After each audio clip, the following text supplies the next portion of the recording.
Hey, did you drop your case in the chat? I did, yeah. You did? Okay. Hey, Audrey, can we ask you to not look at it? Because I just don't want. Yeah, I haven't opened it up yet. Okay, great. Thank you so much.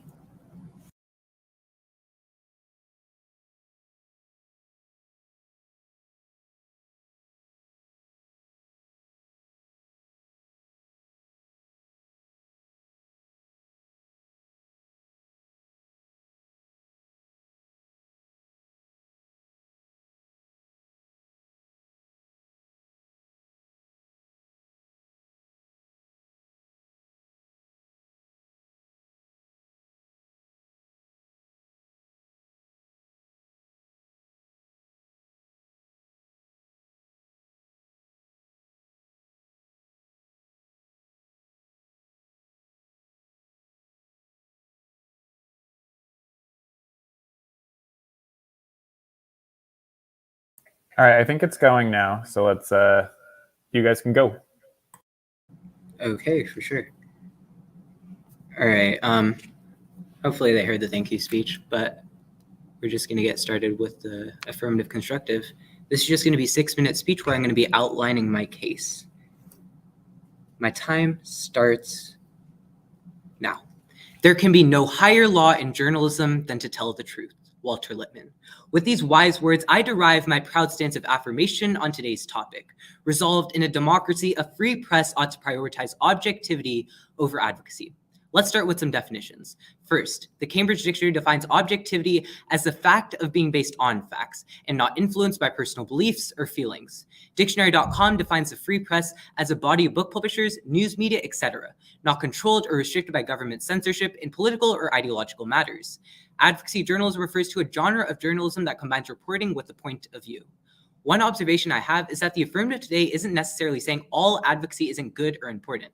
We're simply saying that objectivity is more important and shouldn't be compromised for the sake of advocacy. Because the word ought in the resolution implies a moral obligation, the value for today's round is morality.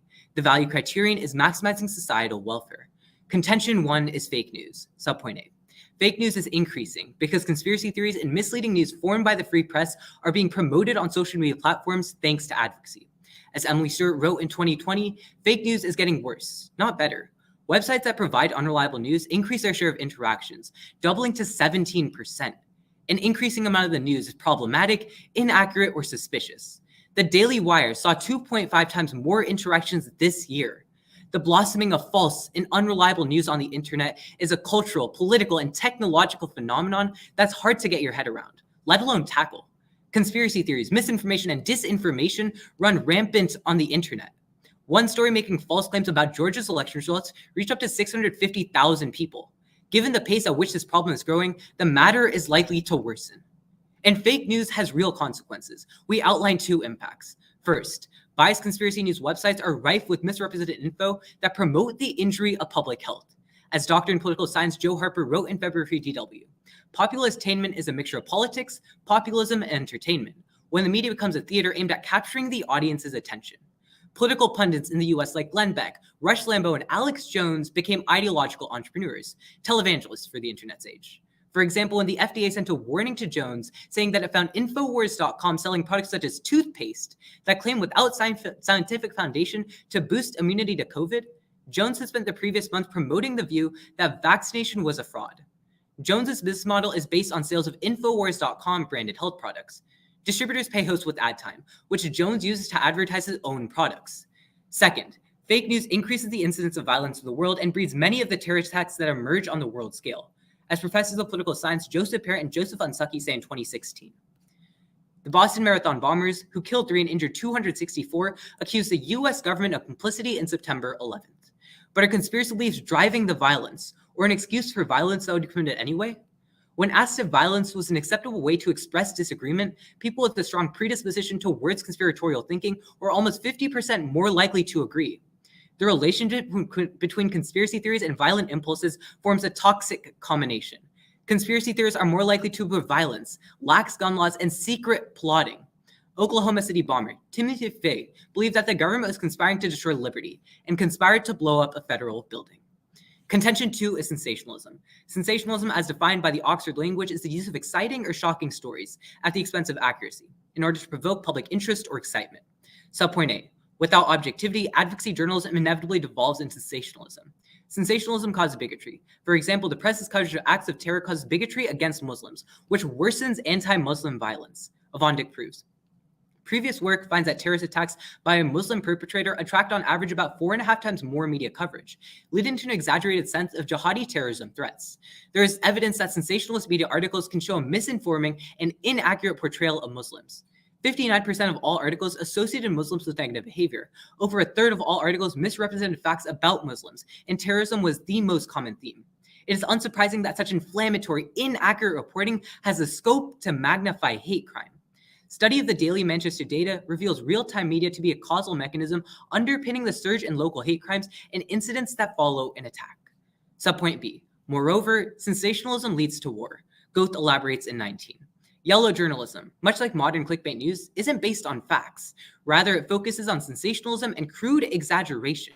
Sensational-based print has the power to shift public opinion and beat the drums of war. Newspapers championed the Spanish-American War. The press portrayed the war as heroic, righteous, and manly to coax civilians into supporting it and enlisting. The most significant piece of yellow journalism was a report of the sinking of the USS Maine in Havana Harbor. Although there was no evidence suggesting foul play, Hearst New York Journal ran the headline, "Destruction of the warship Maine was the work of an enemy." Almost every major newspaper in the country ran similar headlines, despite a lack of evidence. The media continued to portray a romanticized version of war. The US media helped promote the Bush administration's flimsy case for invading a country that had nothing to do with September 11th terror attacks, thus beginning a 9-year war that killed more than 115,000 Iraqi civilians and 4,488 US service members. So because objectivity is the only way to solve these horrible impacts of war and terrorism, I affirm. Thank you. I now stand open for cross. Okay. Let's start off on your definition. What is your definition of the free press? Yeah, so what I said the free press is a body of book publishers, news media, etc., not controlled or restricted by government censorship in political or ideological matters. Okay, so we're focusing on news media in this case? Yeah. Okay, sounds good. All right, so then you talk about how like this journalism wasn't based on facts, but instead based on sensationalism. But then there had to be some sort of basis in which people started like chasing after like Muslims, and they started doing like anti-Muslim rhetoric, right? So then where was this like there had to be a basis, right? So then where was this basis coming from? Or are you saying that it didn't exist at all? Yeah, I'm saying that the media is reporting way too much on these stories, and on top of this, they're providing these inaccurate portrayals of what is actually happening. They're making them sensational. That's what sensationalism is. It's providing this over exaggeration of the facts. And that's what happens under advocacy. That's why advocacy is so detrimental to the societal welfare of our country, of our world.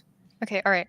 Let's talk about at the very top, you give this quote by Walter Lippmann. Could you like specifically give me the context of who Walter Lippmann is? Yeah, Walter Lippmann was an amazing journalist. He was one of the 4 founders of the concept of objectivity. Okay, when was this? Like, when did he found like one of the 4 founders of objectivity? When did this happen? I can't give you a specific date, but the quote isn't that important. It's just a good opening to the speech. It's not really an argument. Okay, you know what? We can move on.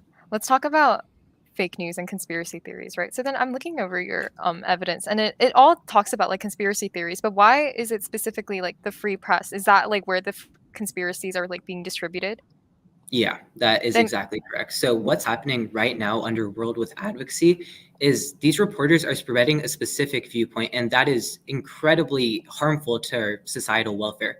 What happens right now is we see these vaccine misinformation stories being spread. We see COVID hesitancy being spread. All of these facts that are being promoted by the free press under the guise of advocacy is what's so bad about the concept itself, or the tenet of advocacy. Okay, all right. So then how are you achieving like objectivity in the media? Like, because you're saying that it's like a really great like solution, right? So then how are you attaining this in the first place? Yeah, so under a world with, or under Lincoln Douglas debate, what we're doing is we're debating the ideals of objectivity over advocacy. But if you do want me to look at it in practice, essentially what we're doing is doing something very similar to our definition of objectivity. We're ensuring that things are based on facts and not influenced by these personal beliefs or feelings. Who In is other like words, we're trying to remove this bias who is like attaining these facts? Like who is declaring that this is factual and this isn't? Yeah, so the way that we actually derive what is fact is best explained by Michael Topis, a PhD. And what he essentially explains is that there's two different phases to consider. We need to first examine how does a genuine scientific consensus emerge within the community of experts, and two, how is society to recognize it when it does? Expanding on this idea, we're just setting different standards like empirical validity to test whether something is actually the fact or the truth. Okay, sounds good. That's the end of the cross. I'll take running prep starting now.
I took 1 minute and 30 seconds of prep.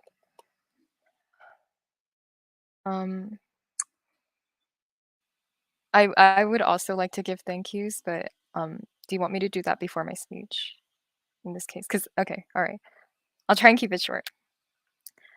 So first off, I just wanted to thank Mr. Olmsted for all your support throughout this entire debate season. I know that it was like a very drastic change for me to switch into LD this year, given like how much I was dedicating myself to PF. So I really think that you were super supportive of my choice to move and like switch debate events. And then secondly, I would like to thank Aster and Sircon. Even though like I'm like learning LD and I'm not doing like PF anymore. Thank you so much for all of your support and your constant encouragement throughout like my time competing. It means the world to me, honestly, because you've really been able to solidify my love for debate and really be able to coach me through like difficult circumstances. So I truly appreciate all your help throughout this entire debate season. And I would also like to thank Amrita from Debate Drills. Thank you so much for constantly being there and like hearing me out, listening to me vent, but then also drilling me and helping me prepare for my rounds. It really like it means so much for me, especially since I never thought I could have like such an amazing LD coach. So thank you so much. And then thank you to Reina for always like for always being like that supportive voice and always kind of helping me like learn new things in LD and like connect with the debate community as a whole. And lastly, I would like to thank Isaiah and Mackenzie. I'm so proud of you guys. Thank you so much for supporting me and for just like like working with me to improve our debate team to uh help us spread like debate to other people at our school. I really appreciate having you guys like in my life. So thank you so much. I'm really proud that you guys were able to go to TOC. And yeah, thank you so much. And with that, let me drop my case into the file share. Please let me know once you received it, and then I will start. The order is just going to be my case and then my opponent's case. Okay. Before I start, my case will be containing sexual assault. So please like like keep that in mind. I know it's like a really difficult content, but I think it's a really important issue, which is why I bring it up in this round. So with that, I negate in a democracy, a free press ought to prioritize objectivity over advocacy. Definitions for this round. Advocacy is still fact-based. Prioritize this definition because it's in the context of the resolution. Bernie 8. Advocacy identifies with a particular view yet remains independent. It is a genre of journalism that is fact-based but supports a specific viewpoint. And structural violence is defined as social forces that harm certain groups of people and perpetuate inequality. The framework. The value for this round is justice. Justice is defined in giving each their due. This necessitates respect for one's humanity. Prefer this because 1. In a democracy, the people hold free and fair elections to all citizens. You must first achieve justice before you can have a proper democracy. Thus, you should oppose structural violence for 2 reasons. A. Social bias underrepresents its effects, and B. Its effects are exponential, not linear, which means even if there's only a small amount of structural violence, its terminal impacts are huge. Nixon 11. We need to engage violence that is incremental. Slow violence is operating as a major threat multiplier. It can fuel long-term conflicts where conditions for sustaining life become degraded. The C1 is Me Too. A vast majority of sexual assaults go unreported out of fear that victims will not be believed. Kimball 18. Nearly 80% of rapes and sexual assaults go unreported. It's very common for sexual assault survivors, most frequently women, to decline to report the offense to police. Only around 23% of survivors report to police, and survivors struggle with fear of not being believed. Objectivity has been used to silence voices of women because anything outside the lens of factuality is immediately considered biased. This harms women and further persists the underreporting of sexual abuse. Headley 21. The idea of reporting facts in a neutral way eventually morphed into employing only reporters who appear to be neutral. The American Press Institute created a guide to debate basics of journalism. The guide states, objectivity called for journalists to develop a consistent method of testing information. The method is objective, not the journalist. But in practice, objectivity became a value judgment, a determination with vague parameters that news directors would make, declaring this report objective and this one biased. Objectivity has been used for decades as a method for silencing the voices of women and people of color. Our current standard of journalistic objectivity is that any reporting that falls outside that lens is automatically considered biased. Advocacy, on the other hand, which is experience-based reporting, was key in the fight against sexual assault. We can look to the Me Too movement, for example. Ronan Farrow's article was based on personal accounts regarding rape from women themselves. In an objective news environment, this report either wouldn't be published or relegated to the back pages since it does not fit into a factual lens. This is undoubtedly bad for both reporting and society as a whole. It was the article written by Ronan Farrow that spurred accountability around sexual assault. Pilkington 20. Ronan Farrow exposes on sexual abuse helped inspire the hashtag Me Too movement.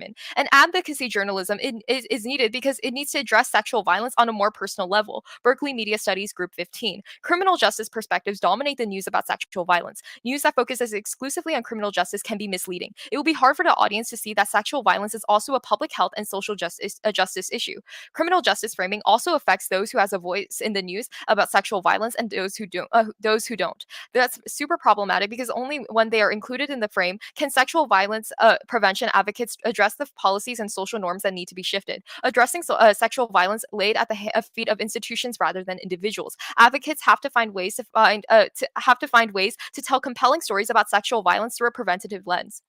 And we also see in past precedent that changes that were made to rape laws that formally legalize marriage, marital rape, all occur through advocacy, not objectivity. Flagler 19. Law in the U.S. declared that a person commits rape when he has cardinal knowledge of a female, not his wife, forcibly and against her will. The qualification stating that rape is only a crime when it is committed outside the bonds of marriage. Women were forced into silence. Women knew that the law would not protect them. Then the second wave feminist movement began. Women spoke out and acted out against the injustices they faced. Rioters in 1970 began shocking people out of their complacency about rape, calling it a form of mass terrorism. In the late 1960s, women began sharing their personal stories about rape. Finally, legal change redefined rape as a crime of violence. In 1996, the 50 states outlawed marital rape. And ignoring gender distorts the affirmative claim of objectivity and naturalizes masculinity within decision-making. That's Schoberg 13. Knowledge is always perspectival and political. Analysis should always be seen as problematic when constructed only by those in positions of privilege, which provide only a distorted view about the world. Traits associated with masculinity are normalized and traits associated with femininity are excluded.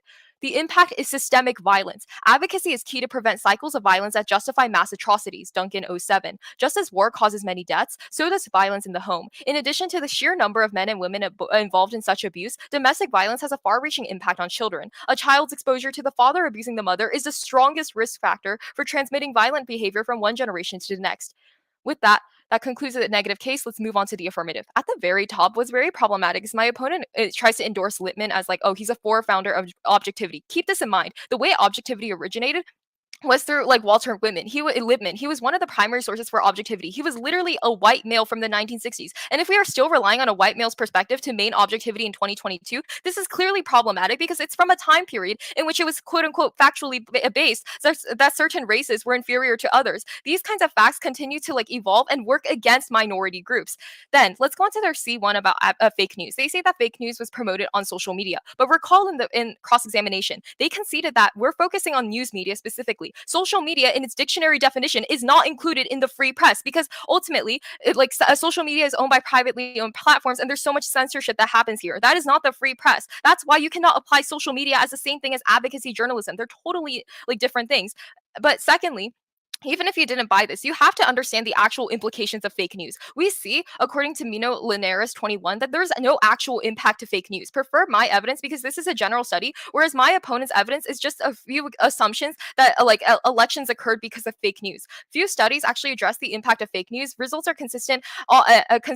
Fake news accounted for 5.9% of the news, 1.18% of the users' total exposure. These big consumers of fake news were mainly conservative and were characterized by high consumption of all news. None of the existing studies allows a causal relationship to be established between the elections between the results of elections and fake news. What you can take away from this is that even if you said, oh, advocacy journalism does promote fake news, there's no actual impact or anything that's occurring here beyond, oh, it's going to lead into more terrorism. All of this is based on assumptions. There's no actual implications of fake news that are occurring on the affirmative case. And you can check for yourself. If you look into their cards and you control F on the document, you don't see anything like journalism, news media. It's all saying fake news promoted by social media. That is not the definition of free press. Don't let them get away with like trying to involve social media as a part of this. Then on to their C2 about sensationalism. They say that sensationalism has like has caused bigotry against Muslim people and increase into these kinds of reactions. But ultimately, we can look according to Rosen 11, that the Middle Eastern conflicts are always portrayed in an American's perspective in the name of objectivity.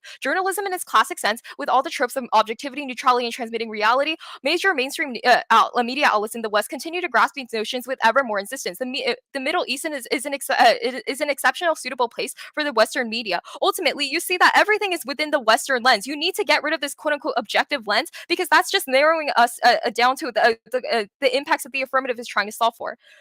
Okay, I'm ready for cross. For sure. All right. This 3-minute cross-examination period starts now. As a quick clarification, your value criterion is structural violence, right? Yes. All right, great. Let's move on to contention 1 about Me Too. You talk about how objectivity is like used to silence voices, right? Mm-hmm. Why exactly is it going to be used to silence these voices? Why can't we like show these voices in a more truthful light? Headley 21 perfectly addresses what you're trying to get at. You say that objectivity in the way you want to implement it and the way it is being implemented is by testing information, right? The American Press Institute also created a guide to that. But the reason that is problematic is that either way, the ultimate aftermath is that objectivity is still a value judgment. These news directors are going to declare this reporter objective and this one biased. You cannot have proper objectivity here, and this is especially like important because now you see that this quote-unquote objective lens is used to justify the silencing of women. But my next question is kind of on a similar line. What I wanted to ask is, is trust in the media down right now? I don't have any evidence about trust in the media down okay, right sure. now, so I can't tell you. Do we need trust in order to like make active change? Like I'm a little like you like public trust. Okay. Mm-hmm.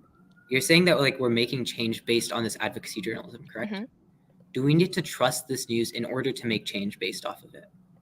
Just yes or no? Yes. Okay, great. And you're saying that advocacy journalism in the past has caused this, right? Caused what? Like change? Caused all of this change. Yes, advocacy has uniquely caused change because objectivity is locking out these voices in the first place. Has it been grounded in facts? Yes, and we can see this with... Why has it been biased?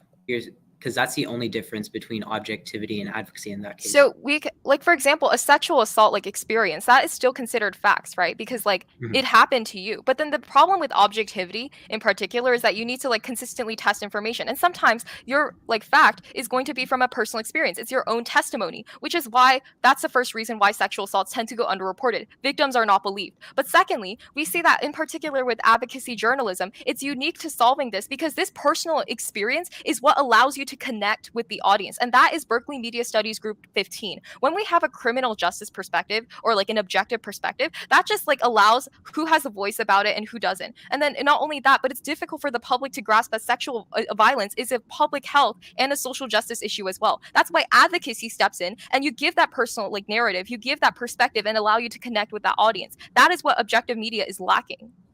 Okay, sure. Let's move on. On my contention one, you talk about how social media isn't the free press. However, what my evidence is saying is that stories originated by the free press are being spread on social media. How does this response really make sense?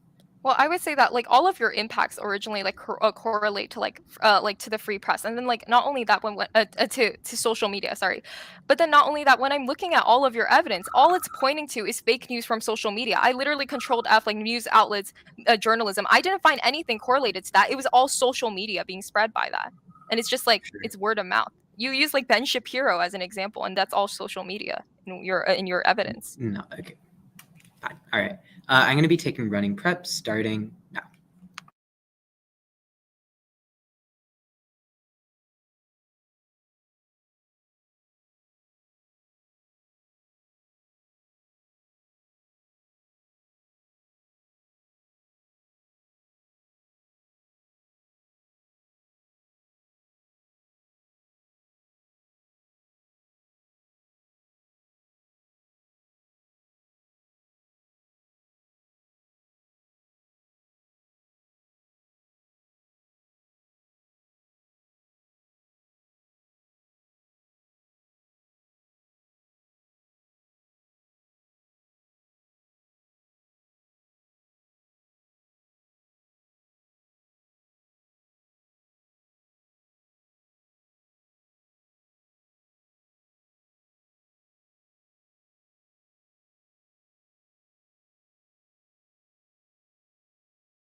All right, that was 2 minutes and 10 seconds of prep, meaning I have 1 minute and 50 seconds left.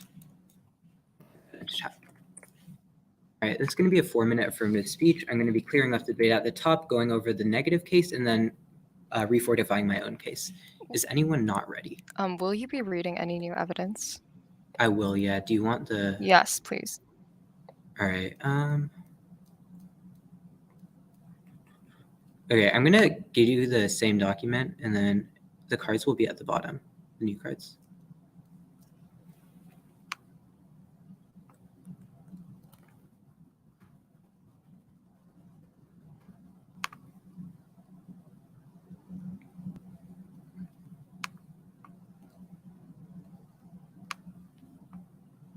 Okay, should be in.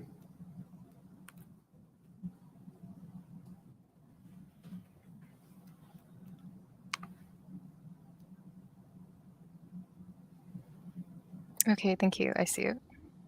All right, great. In that case, there's no objections. Time starts now. I'm still incredibly proud to affirm today's resolution. First, on the value and value criterion, justice and morality are essentially the same, so we can go with either value of justice or morality.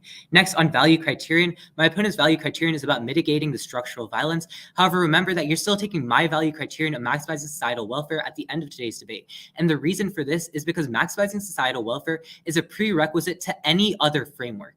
The reason for this is that we need to make sure that we maximize the totality of civilization and help the totality of civilization before looking to anyone else, before looking at specific groups. Therefore, you're still taking my value criterion as it should be the true end goal in today's debate. Let's get into the definitions debate. My opponent says that advocacy journalism is fact-based. However, first, remember that advocacy journalism isn't inherently fact-based. That's objectivity. Instead, advocacy journalism specifically refers to a genre of journalism that combines reporting with a point of view.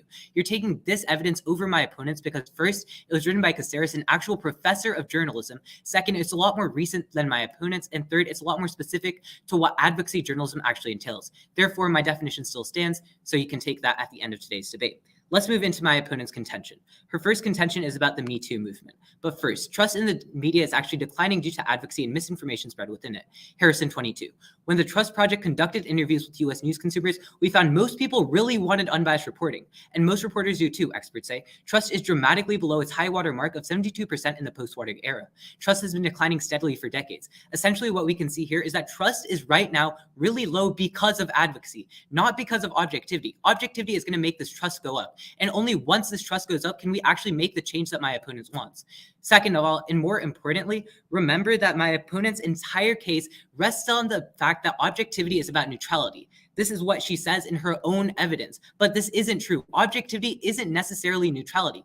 Objectivity is a fact of being based on facts and not influenced by personal beliefs or feelings. My opponent conceded to this definitions debate, and you're taking that at the end of today's debate, so you can write off this contention right here and there. But let's still move on. Second, objectivity is the only way to restore this trust, and only once this trust is restored can positive change be made. Third, when we show objective truths to general populace, such as African Americans being sentenced to prison at higher rates for drug charges than their white counterparts, only then will we see people open their eyes to the oppression that the neg talks about. Essentially, advocacy can't be used to help this issue, but objectivity can be used to help it, thus turning this point to the affirmative. This correlates to any of the Me Too movements or the minorities being hurt like my opponent talked about. Next, my opponent's understanding of objectivity is fundamentally flawed, as Armstrong proves in 20. Discussion over objectivity is marred by gross misunderstandings of the concept. Objectivity is fundamentally about discovering what is factually true and morally right, not denying the truth and the right. To be objective about racism starts with recognizing where and in what ways it exists. Objectivity does not mean refusing to take sides, nor ignoring the moral implications of facts, nor ignoring marginalized voices, nor treating different journalists by different standards. Instead, objectivity means orienting one's views to the facts of reality. You can cut the card there. Essentially, what this shows you when we counter apply it to her case is that this Me Too movement is going to be helped greatly by objectivity. Their entire contention doesn't rest on the true meaning of objectivity, and that's why you're still affirming at the end of today's debate. But let's move on to the affirmative case. In our contention one, we talked about fake news. First, my opponent says that social media isn't the free press. However, this isn't what my card is saying. What all of my evidence is saying is that all of this fake news and misinformation is being promoted by the free press, and then it's being spread on social media. Therefore, it's being originated by the free press. If we were to make the free press objective and make them stop spreading all of these lies, social media can no longer spread these lies, meaning that this impact is still valid. This impact can still be solved by the affirmative. Next, my opponent says there's no impact of fake news, but there is. Public health, terrorism, all of these things are impacts. I outlined them in my case. My opponent also says there's no actual implication, but again, I did show you the implication. On contention 2, my opponent didn't even get to it with her time, but I'll still respond to her point. She said that everything is an objective lens, or everything is a Western lens, but this isn't true. Under a world with objectivity, everything is based on facts, and I showed you how we can derive those conclusions properly. So therefore, you're still affirming at the end of today's debate. Thank you. Take my remaining 1 minute, no, 2:30 of prep starting now.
The order is going to be the like very quick definition debate. Then I will move on to the Me Too contention and then my opponent's case.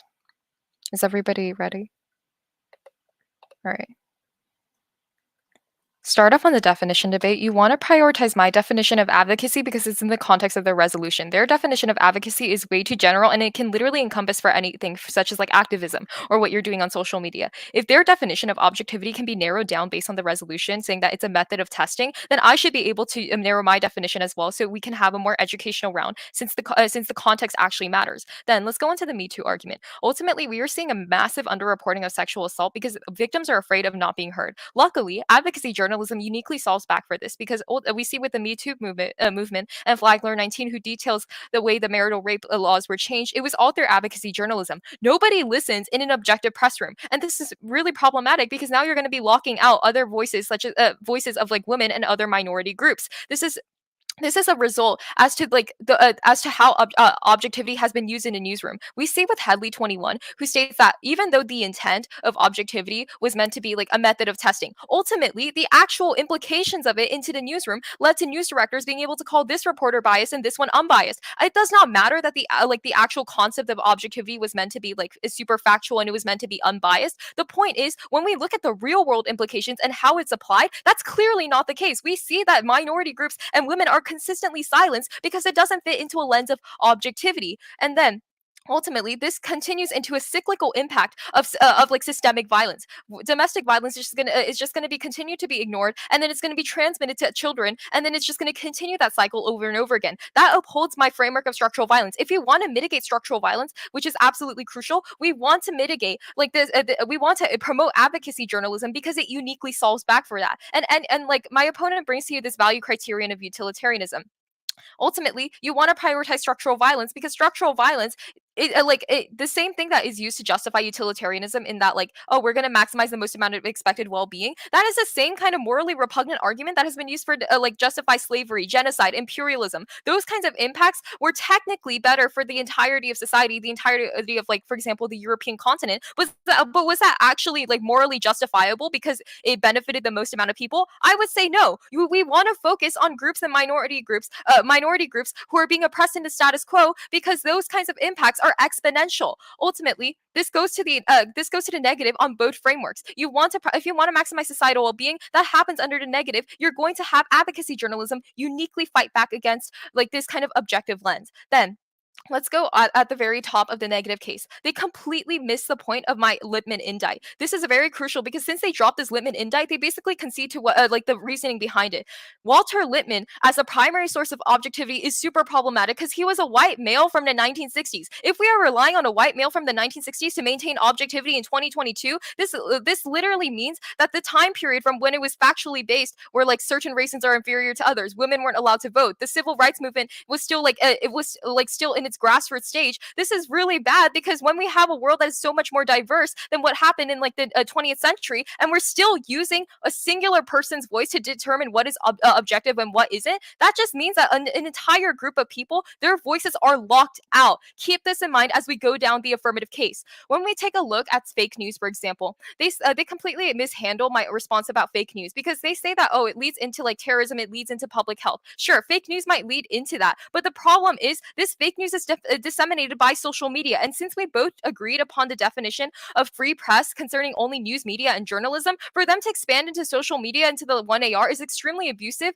And then, but also like it just allows for them to encompass basically any form of media. Social media in particular is not part of the free press because of the censorship measures that are used. But even if you don't buy this response, we can actually find, according to Mira Linares 21, who empirically finds there is no significant impact of fake news correlating with fake news and elections. This means that there's no actual implication of fake news in the first place. But secondly, let's look back to the Lippmann indite. If we say objectivity being proposed under the guidelines of the affirmative, that's the very reason why women are silenced. Anything that isn't fitting into the unbiased lens ultimately like works against these marginalized groups. And then if we're seeing like an increase of terrorism, we're seeing an increase of violence, where is that affecting the most? That is going to be minority groups. They bring up examples as for example, like Muslim people. This is all a minority group who is being locked out of that objective lens. You should not be using an objective objective lens, which was constructed by groups of people in power back in the 1960s. That is completely outdated, but also is just continuing a cyclical impact of voices being ignored, structural violence continuing, and ultimately, there's nothing good coming out of the affirmative. Let's go on to their idea of like that method, like a method solving back for sensationalism. I give to you this example from Ross and 11, where Middle Eastern conflicts are always portrayed in an American perspective in the name of objectivity. All my opponent says is that, oh, well, like objectivity is going to be like everything is based on the facts, but they never answer the question: who is determining these facts? It's going to be based on the same people who are alongside like Walter Lippmann. They're dictating it in the newsrooms. They're the ones who are deciding this is a fact, this is unbiased, this is what we're going to consider like factually tested. This is not a sustainable way in journalism, and it's not ethical either. So if we want to uphold like a democracy, we want to uphold like all of the value criterions in this round, it is clear that we cannot use some kind of like objective lens that has failed time and time again. The only thing here that has actually caused significant change and like works as offense is on the negative flow. The negative proves to you that advocacy journalism has uniquely made social change. It has uniquely made lives better. The affirmative does none of this, and it is all based on assumptions, but it's also sticking to that same harmful lens that you are trying to fight against, that they're trying to fight against in the first place throughout the entire round. So for these reasons, I strongly urge a negative ballot. Thank you. Great. I'm going to be taking the remainder of prep.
All right, that is my prep time. This is going to be a 3-minute speech. I'm going to be clearing up the debate at the top and then providing some voters. Is anyone not ready? Phenomenal. With that, my time starts now. In the ever so wise words of Alex Ali, objectivity is good. And even though these words may not have a deeper meaning, I can assure you that the affirmative case has a deeper nuance behind it that goes uncontested throughout this debate, which is why you'll be joining me in affirming at the end of today's round. But first, let's talk about the value and value criterion debate. Me and my opponent agree on the value of justice or morality, but we have differing value criterions. My opponent says that the value criterion of maximizing societal welfare should not be preferred because utilitarianism justifies slavery. However, this is a common misunderstanding. Under a world with slavery, more people were harmed than were actually helped. Therefore, utilitarianism doesn't actually support this idea. Furthermore, my opponent just brought up this argument, and it's a very new argument, so you shouldn't even be taking it into account. Finally, you're still taking this value criterion of maximizing societal welfare because it's a prerequisite to anything else. We must first maximize equality and prosperity for everyone before we look at any other value criterion. That's why you're voting affirmative, but I'll still prove to you why we win under both worlds. Next, let's talk about my contention too about sensationalism. I want to remind you that all of my opponent's responses in her first speech came after the time, so she shouldn't have even been able to respond to it in her final speech. But let's still take a look at the responses. She says that who is determining what the facts are? But I did respond to this. What I told you is that we're able to determine what the fact is based on empirical validity. What I showed you from a PhD was that we are able to figure out who is actually telling the truth based on the scientific consensus around that fact, based on the empirical standards that surround that fact. That's how we figure out what the truth is. That's how we figure out what the facts are. And that's how you're going to affirm at the end of today's round. What I want to touch on now is the actual impacts of this round. Coming out of my opponent's final speech, she made the crucial mistake of not providing you with the weighing mechanism to weigh this debate off of. This means that we default to the affirmatives, which in this case is magnitude. In other words, if I prove to you that my impacts are even a little bit more big than my opponent's, then you vote affirmative right there. The main impact that I want to talk to you about is the impact of war. Throughout this impact, I provide you with numerous empirical examples that show you that advocacy journalism is inherently linked to war. What my opponent doesn't understand about this is that advocacy journalism is inherently causing these wars through spreading this subjective viewpoint. Whether it's based on facts or whether it's not based on facts, it still spreads a subjective viewpoint, which eventually leads to war. It eventually leads to Islamophobia. This is the biggest impact in today's round and the biggest point of contention because it affects the most amount of lives in today's debate. Furthermore, you can vote affirmative clearly and confidently based off this point because these points go cold conceded throughout this entire round. My opponent doesn't respond to this impact and doesn't touch upon it at all, so you're voting affirmative right there. But next, on misinformation, my opponent says I expanded into social media. Don't buy this response. I literally didn't. What I told you in my speech was that objectivity or what these free press platforms are originating this misinformation, and then it's being spread on social media. Therefore, I'm still solving. So because the negative has zero offense coming out of their final speech, you can confidently affirm. Thank you. Okay, that was a great round. And thank you so much for judging. Yeah, thank you all so much. You're welcome. Great job, guys. Awesome job. Congratulations, too. Congrats. Being here.